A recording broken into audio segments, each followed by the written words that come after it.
Concerning the mystery of UFOs, the Department of National Intelligence says that they probably do exist. The report by Director of National Intelligence submitted to U.S. Congress June 25th of this year states that most of the UFOs, vernacular for unidentified aerial phenomena, probably do represent physical objects, given that a majority of UAP, that is UFOs, were registered across multiple sensors to include radar, infrared, electro-optical, weapon seekers, and visual observation. So, since all this evidence exists, obviously they do exist. There's a consensus in the physics community that the energy phase of the Big Bang event, incredibly small, unbelievably hot, and immensely dense, created this vast universe about 13.8 billion years ago. On one side of the phase of the energy is this ever-expanding universe, and on the other side, there's nothing but a void. Ancient cultures deduced that creation was, as well as human life, evolved from 5 principal elements, albeit in unmanifested form, and modern physics discovered that energy and matter are different manifestations of the same thing. It all has to do with frequency, as Nikola Tesla told us. Now, transforming of energy into matter and matter into energy is governed by Albert Einstein's famous equation E equals mc2. Ancient cultures possess knowledge of how to convert matter into energy and also energy back into matter for millennia, but have revealed it to a select few from one generation to the other. Intelligent life somewhere else would have had to evolve from principal elements present in the energy phase of the Big Bang, although we don't know how many and which ones. The extraordinary capabilities exhibited by UFOs, we see them going in hypervelocity, we see them appearing and disappearing. In other words, 1 second they're here, the next second they're gone into another dimension. Kindly support my Patreon account. The daily posts are 5 videos daily, and they are totally different from what I have on my YouTube channel. Thank you so much for your support and that you find all my content so interesting. You'll find the Patreon account details in the description box. So it could be that they have a manipulation of energy and matter, an in-depth understanding of how seers from ancient lands transformed energy into matter and matter into energy, and it could facilitate a better understanding of the UFO phenomena. They must obviously have a knowledge concerning this. Again, we revert to Nikola Tesla saying, once physics starts understanding how frequency works, physics will change. Now, given that the UFOs are not known to have caused any harm anywhere, well, some say they have, it's possible that they're here to caution us Earthlings, us humans, that we are on a wrong path. We know that some of these UFOs have appeared over nuclear bases. Now, according to CNN, a $2.3 trillion coronavirus relief and government funding bill signed into law by President Trump in December last year required the U.S. intelligence agencies to tell Congress what they know about UFOs within 180 days, 6 months, and the report was released. Not long ago, the U.S. Defense Department released the footage of an unidentified flying object at hyperspeeds. Navy pilots spoke with awe that the UFO was rotating against wind speed of 120 knots. This was the U.S. Navy drills off the San Diego coast in 2004, the Tic Tac UFO, as we know. Now, New York Times reported that the former Senate Majority Leader Harry Reid was pleased that the U.S. military decided to release the footage, and there was renewed attention propped by that and writing about UFOs. Now, President Biden and former Presidents Trump, Obama, Clinton, and Bush gave television interviews on UFOs.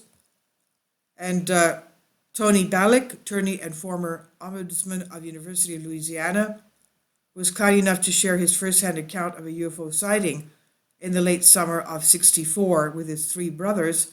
At that time, they were living in the village of Benula, population only 600, about 20 miles from Pittsburgh in Pennsylvania. And while playing basketball at dusk, Tony went to retrieve the ball that had rolled away, and as he was stopped in his tracks by the large silver-colored saucer-shaped object hovering above 300 feet above the ground, about 600 feet over the Monongahela River. He says he may not have noticed it, but for running after the basketball. The UFO rotated in its hovering with visible windows and multicolored lights underneath it, and it was about 150 feet in diameter, held a strong but soundless presence for a minute or two while they watched silently, and then taking a 45-degree turn, it shot over the horizon, and it was gone in an instant. Now, we have extraordinary capabilities exhibited by these UFOs. We don't have that type of technology today. Now, if we read the emerald tablets of the Atlanteans, they have that type of technology. And it was written by Thoth the Atlantean, who explained that they were told not to use certain knowledge, and they went against that code, and especially having to do with the dimensions of demonic realms. And he said it was a matter of time before divine providence put an end to Atlantis, and that's what happened. Anyway, the ancients supposedly did have this technology. Not long ago, physicists unraveled mystery of the universe, finding that the universe came into existence pursuant to a Big Bang event, the theory goes, about 13.8 billion years ago, when it was very small. Now, the energy phase eventually led to the creation of all matter in the universe, stars, galaxies, and our planets, solar systems. According to NASA, the observable universe today is comprised of 5% matter, 27% dark matter and black holes, and 68% of energy. Physics can't understand for how nothing can create something. The energy phase of the Big Bang, the only logical explanation is the consciousness created it, in other words, God, of course. Only undifferentiated consciousness can create something of a universe from nothing. How can you create something from nothing? There are billions of galaxies, trillions of stars, and the periodic table is believed to be complete. All that is present in the universe today was already there in the energy phase of the Big Bang. Now, ancient seers suggest that a living human being is made of 5 principal elements.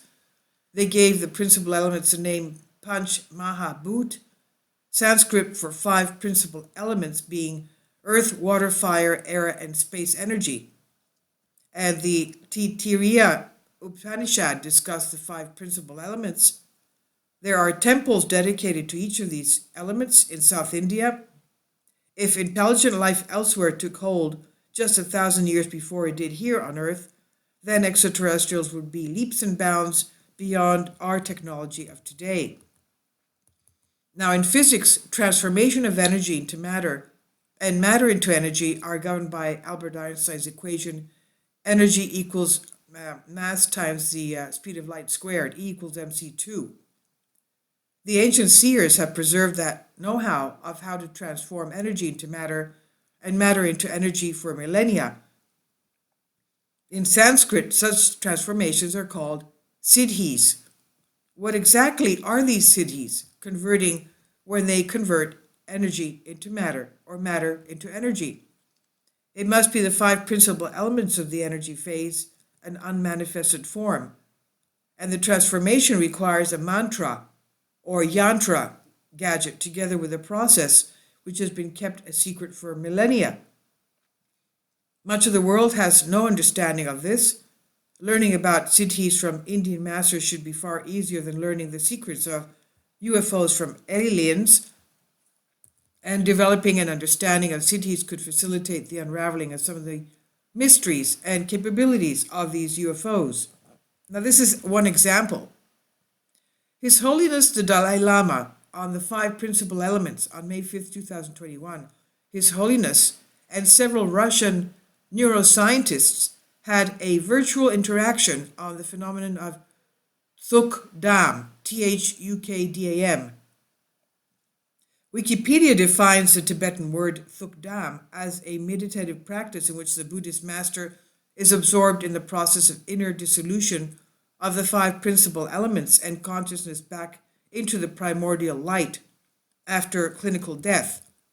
And His Holiness the Dalai Lama explained when an ordinary person dies, there is a dissolution of the five principal elements at the moment of clinical death. His senior tutor, Ling Rinpoche, remained in Thukdam for 13 days, he said. Recently, a monk at Kirti Monastery remained in this state for 37 days. And since the body of a person going through this process can remain warm, it may be that the earth, water, and fire elements remained even after clinical death, he explained.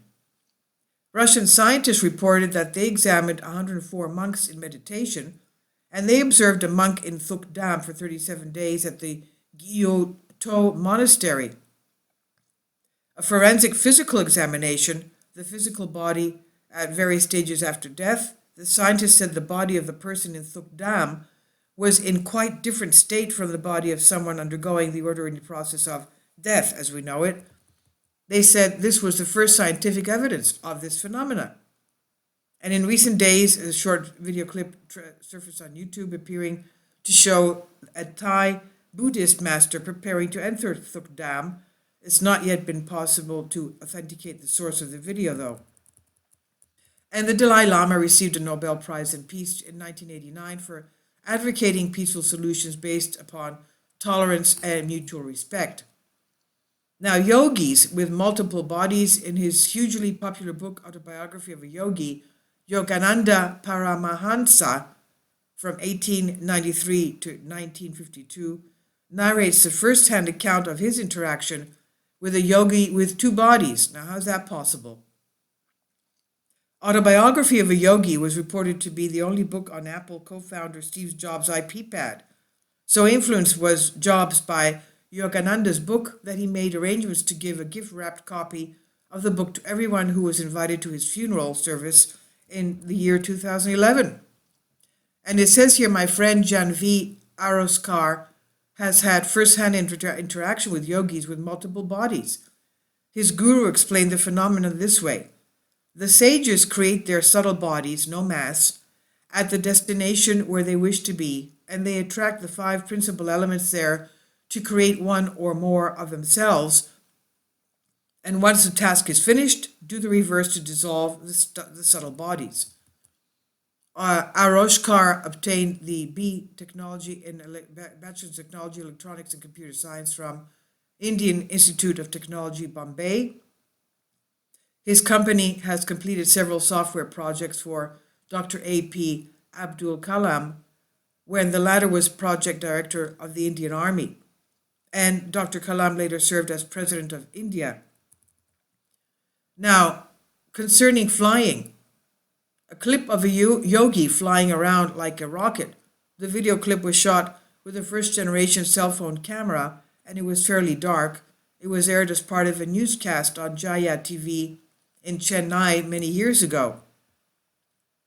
Now, a saint disappeared at death, Swami Ramalingam Valalar, from 1823 to 1874, was a revered saint in Tamil Nadu.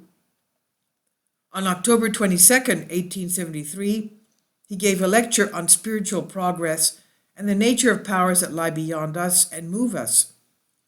On January 30th, 1874, Ramalingam entered his room, locked himself from inside, and told his followers not to open the room.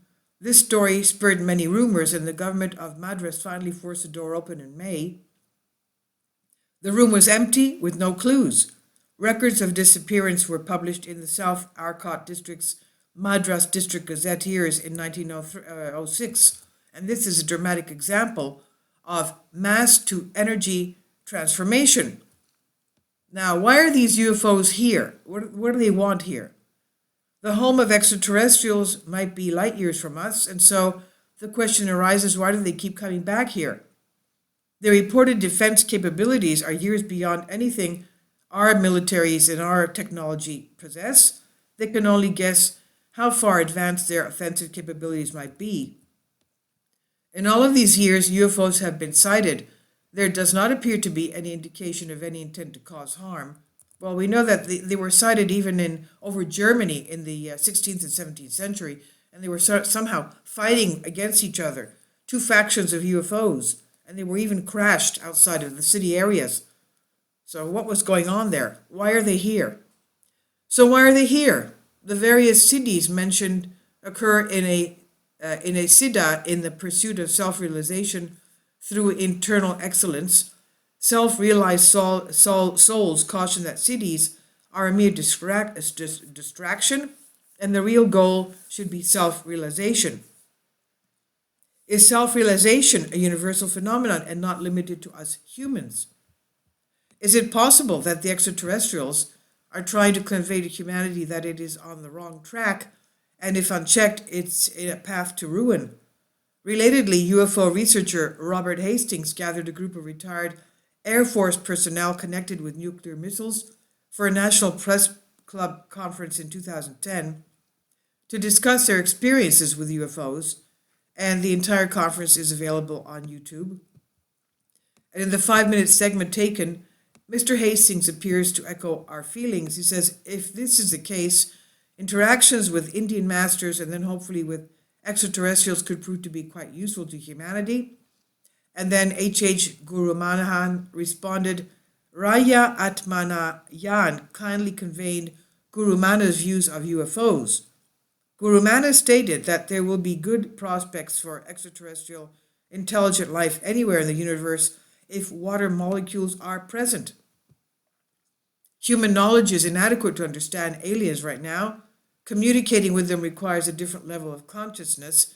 UFOs may well be visiting Earth out of inquisitiveness. And Guru Mayan is founder of Universal Peace Foundation based in Tamil Nadu, India. Now, okay, this is by Pradeep B.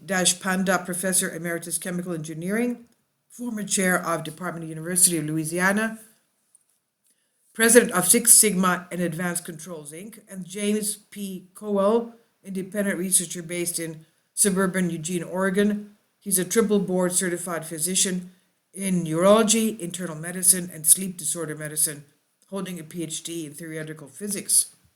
This is On the Pulse. Please leave your comments about this, and thank you for your support.